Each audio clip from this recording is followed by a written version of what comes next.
और मुख्यमंत्री योगी आदित्यनाथ 22 फरवरी से विदेश यात्रा पर रवाना हो रहे हैं। 22 फरवरी को मुख्यमंत्री योगी सिंगापुर के लिए रवाना होंगे। 25 और 26 फरवरी को सीएम योगी जापान में विभिन्न कार्यक्रमों में शामिल होंगे। इस दौरान सीएम जापान में हाई स्पीड मैग्लेव ट्रेन का सफर भी करेंगे और वहां की अत्याधुनिक तकनीक और निवेश संभावनाओं का अध्ययन करेंगे। इस दौरे का मुख्य उद्देश्य निवेश आकर्षित करना, औद्योगिक सहयोग बढ़ाना और उत्तर प्रदेश में विदेशी निवेश को प्रोत्साहित करना बताया जा रहा है। इसी पर हमारी खास पेशकश आपको दिखाते हैं, जाएंगे विदेश लाएंगे निवेश।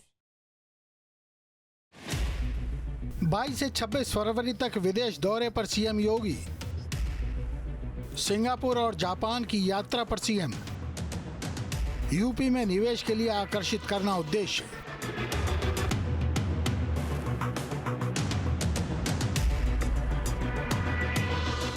उत्तर प्रदेश के मुख्यमंत्री योगी आदित्यनाथ 22 से 26 फरवरी तक सिंगापुर और जापान की 5 दिवसीय यात्रा पर जा रहे हैं। सीएम योगी की इस यात्रा का मुख्य लक्ष्य वैश्विक निवेश को उत्तर प्रदेश में आकर्षित करना, औद्योगिक सहयोग बढ़ाना और तकनीकी साझेदारियों को पुख्ता करना है। इस यात्रा में सीएम योगी निवेशकों, कारपोरेट लीडर्स और भारतीय जन समुदाय से मुलाकात करेंगे, खासकर उन लोगों से जिनका संबंध यूपी से है, ताकि राज्य को उद्योगों और प्रौद्योगिकी के लिए एक आकर्षक रूप में प्रस्तुत किया जा सके। योगी आदित्यनाथ का दौरा 23 और 24 फरवरी को सिंगापुर और 25 और 26 फरवरी को जापान में प्रस्तावित है। योगी पहली बार सिंगापुर जापान में होंगे। मुख्यमंत्री इस बार भी अपने पारंपरिक भगवा कुर्ता चोला में ही विदेश यात्रा पर जाएंगे। सीएम के फुटवियर को लेकर भी चर्चा है। आमतौर पर सर्दी हो या गर्मी, योगी आदित्यनाथ सैंडल पहनते हैं, लेकिन इस विदेश दौरे में शायद वो शूज पहन सकते हैं।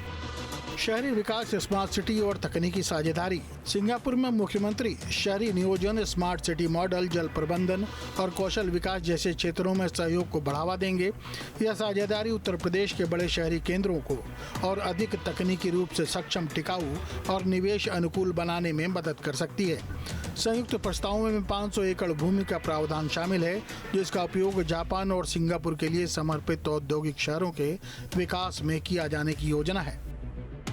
22 फरवरी से सीएम योगी सिंगापुर और जापान के दौरे पर जा रहे हैं। देखा जाए तो इस दौरे से निवेश की असीम संभावनाएं उत्तर प्रदेश में दिखाई दे रही है और इस वक्त मेरे साथ भारतीय जनता पार्टी के विधायक राजेश्वर सिंह जी मौजूद हैं।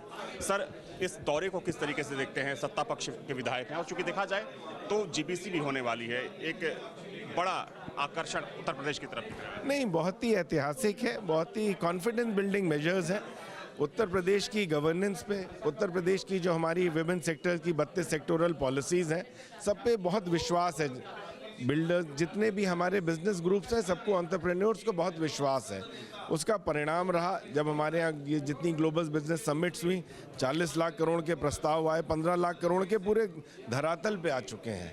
अब हर सेक्टर्स को हमने खोला है, बेहतर पॉलिसीज़ बनाई है। जापानीज़ कंपनीज भी लगातार इंटरेस्टेड रही है। मेरा मानना है कि और ज़्यादा निवेश आएगा, बहुत अच्छा रहेगा। जापान में आधुनिक बुनियादी ढांचे से सीख। जापान में सीएम योगी अत्याधुनिक मैग्लेव ट्रेन का भी सफर करेंगे, जो 600 किलोमीटर प्रति घंटे से अधिक की रफ्तार पर चलती है। जापान की अत्याधुनिक मैग्लेव यानी मैग्नेटिक लेविटेशन ट्रेन चुंबकीय शक्ति के सहारे पटरी से ऊपर हवा में तैरते हुए चलती है। मुख्यमंत्री अपने जापान प्रवास के दौरान इस हाई स्पीड ट्रेन में 100 किलोमीटर की परीक्षण यात्रा करेंगे, जिसमें 50 किलोमीटर जाना और 50 किलोमीटर की वापसी होगी। जापान टोक्यो से नागोया के बीच मैग्लेव कॉरिडोर को वर्ष 2027 तक शुरू करने की दिशा में तेजी से काम हो रहा है, जिसके बाद दोनों शहरों के बीच यात्रा समय आधे से भी कम हो जाएगा।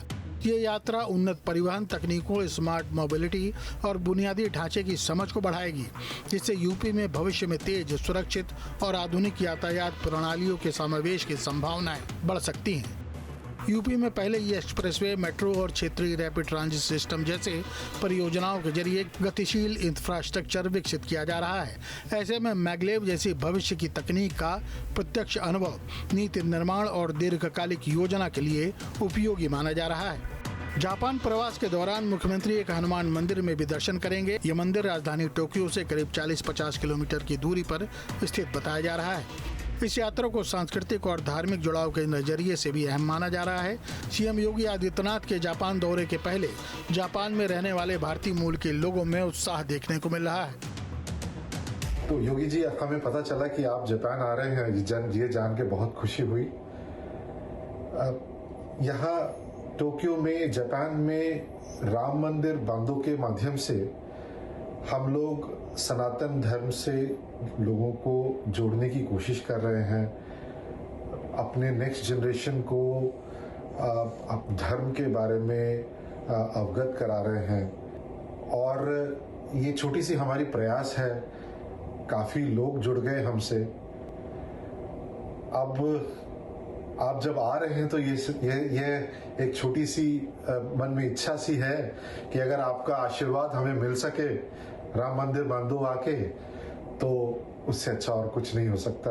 भारत के उज्जवल भविष्य के प्रतीक हिंदुत्व एवं संस्कृति चेतना के शख्स स्तर उत्तर प्रदेश के लोकप्रिय कर्म योगी मुख्यमंत्री माननीय श्री योगी आदित्यनाथ जी का नाम उगते हुए सूरज, जापान स्थित भारतीय समुदाय का सादर आमंत्रण।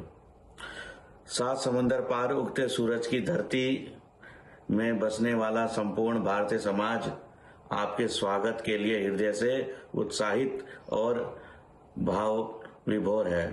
भारत की माध्यमिक विरासत, सनातन संस्कार और राष्ट्रीय गौरव को जिस दृढ़ता और निडरता से अपने विश्व मंच पर स्थापित किया है, उसमें हम प्रवासी भारतीय का सिर गर्व से ऊंचा हुआ है। इससे पहले भी योगी आदित्यनाथ विदेश जा चुके हैं। योगी आदित्यनाथ पहली बार मुख्यमंत्री बनने के बाद अगस्त 2017 में म्यांमार की यात्रा पर गए थे। उनका यह दौरा 5 से 7 अगस्त 2017 के बीच हुआ था। इस दौरान वे एक अंतर्राष्ट्रीय सम्मेलन में शामिल हुए थे। इसके बाद वे नेपाल, मॉरिशस, रूस के दौरे पर भी गए थे। निवेश, रोजगार और आर्थिक विकास। मुख्यमंत्री योगी आदित्यनाथ के साथ 11 सदस्यीय प्रतिनिधिमंडल भी रहेगा।